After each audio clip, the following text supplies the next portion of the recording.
Марии было почти 70 лет, когда она покинула дом своей дочери и, сев в машину, отправилась в путь, который, как она считала, станет последним, в дом престарелых. В глубине души она чувствовала легкое облегчение. Отныне не будет обузой для близких. Однако, когда машина остановилась, и она впервые увидела, куда ее привезли, старушку охватили слезы. Перед ней открылась совсем не та картина, которую она ожидала. Эта история не просто рассказ о старении. Она о том, как легко мы можем неправильно истолковать молчание и занятость тех, кого любим. В последние годы Мария начала замечать, как память все чаще подводит ее. Простой разговор вызывал усилие, а боль в теле стала привычной спутницей. Она остро осознавала свою уязвимость и зависимость, и потому сама приняла решение. Ей будет спокойнее в доме, где она никому не помешает, где никто не будет вынужден заботиться о ней через силу. С этих пор она больше не пыталась напоминать о себе дочери и зятю. Когда-то их дом был наполнен совместными обедами, беседами и смехом, но все изменилось. Дочь и ее муж все чаще возвращались поздно вечером, молча расходились по комнатам, не задерживаясь даже на короткий разговор. Рабочие дела, усталость, заботы — все это, по их словам, оправдывало отсутствие времени, хотя для Марии эти объяснения звучали как оправдание забвения. Вскоре они перестали готовить дома и наняли женщину, чтобы та приносила старушке обеды и ужины.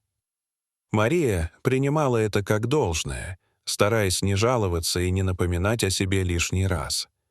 Жизнь с дочерью была лишь последним актом длинной и непростой пьесы.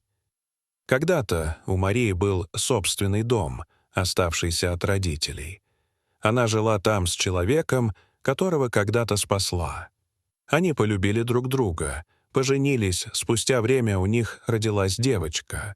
Они жили скромно, но тепло, и все, что у них было, складывалось в крепкую, надежную семью. Мария старалась быть заботливой матерью и женой.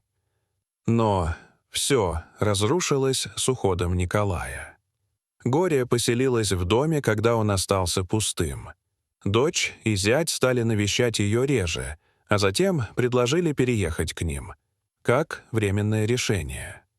Однако со временем стало ясно — это временно превратилось в «пока не станет легче». Однажды вечером отключили электричество.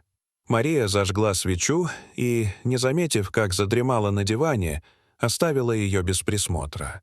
Пламя упало, огонь быстро охватил деревянный дом, и она очнулась уже в больнице. Пожар унес все. Воспоминания, старые письма, фотографии с Николаем, одежду, мебель, запах ее прошлого. Дом стал пеплом. Все, что связывало ее с теми годами, исчезло в одночасье. Дочь и зять, испуганные произошедшим, нашли ее в больнице, где она провела несколько недель в коме. Врачи говорили о повреждении мозга и тяжелой интоксикации. Но, вопреки прогнозам, Мария очнулась. Узнав, что ее дом сгорел, она не выражала гнева или страха, лишь тихо, с отчаянием в голосе, спрашивала, зачем ее оставили в живых. Вернувшись к дочери, она все отчетливее чувствовала, что стала ненужной. С ней почти не разговаривали, большую часть времени в доме она проводила в одиночестве. Единственной связью с внешним миром оставалась соседка, которая приносила ей еду. Однажды, в разговоре, та с грустью сказала, что хозяйка дома упомянула: в скором времени ее, возможно, попросят больше не приходить. Эти слова словно подтвердили худшие опасения Марии. Она здесь лишь до поры, пока не найдется решение, куда бы ее пристроить. С тех пор каждый день наполнялся ощущением чуждости и нежеланности. Когда настал день рождения, она, как ребенок, надеялась хотя бы вечером увидеть дочь. Утром получила дежурное поздравление, но больше никто к ней не подошел. Через несколько дней она попыталась покончить с собой, наглотавшись таблеток. Дочь с зятем успели вовремя и, казалось, были потрясены, но, оправившись, снова ушли в привычную отстраненность. Мария начала просить их отвезти ее в дом престарелых. Она не обвиняла, не упрекала. Напротив, просила как человек, потерявший надежду. Она предлагала продать участок земли, который когда-то ей принадлежал, и на эти деньги устроить ее в пансионат. Но дочь отмахнулась, сославшись на усталость и заботы. Несколько раз она поднимала тему вновь, но ее предложения оставались без ответа. Прошло время. И вдруг однажды дочь принесла документы, сказав, что это нужно для продажи земли. На вырученные деньги, мол, будет оплачен уютный дом с садом. Мария почувствовала, будто ей вернули надежду, и, не глядя, подписала бумаги.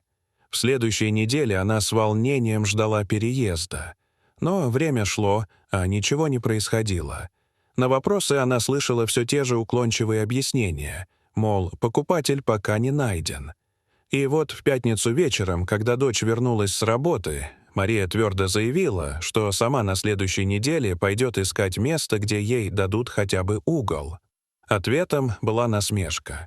Дескать, ей придется ждать, пока кто-то не умрет, и, возможно, первое время она будет спать на полу.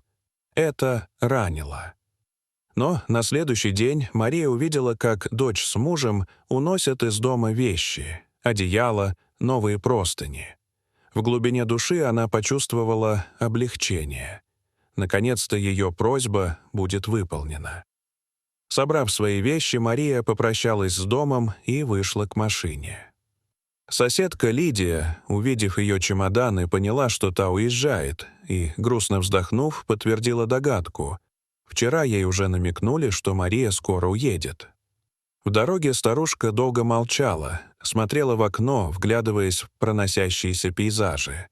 Каждый поворот казался знакомым, но она списывала это на обман памяти. Однако, чем дальше они ехали, тем сильнее в ней нарастало чувство. Эта дорога ведет домой. И вдруг машина остановилась. Мария открыла глаза и увидела. Перед ней стоял ее дом. Тот самый, который сгорел. Но теперь он был вновь отстроен, обновлен, сияющий. На его пороге стояли дочь и зять, улыбающиеся и уставшие. Они рассказали, что все это время занимались восстановлением, своими руками, по ночам, с помощью соседей. Именно поэтому они не проводили с ней времени. Не потому, что устали от нее, а потому, что хотели подарить ей нечто большее, чем забота. Вернуть ей дом, жизнь, достоинство. Дом был полностью оборудован. Просторная спальня, новая кухня, ванная, система отопления, сад. Тот самый, где Мария когда-то выращивала любимые цветы. Вдобавок, зять вручил ей старый семейный альбом, уцелевший в пожаре и найденный одним из пожарных. Перелистывая страницы, Мария не смогла сдержать слез. Теперь все стало ясно. Документы были не для продажи, а для реконструкции. А молчание детей — не равнодушие, а желание сделать сюрприз.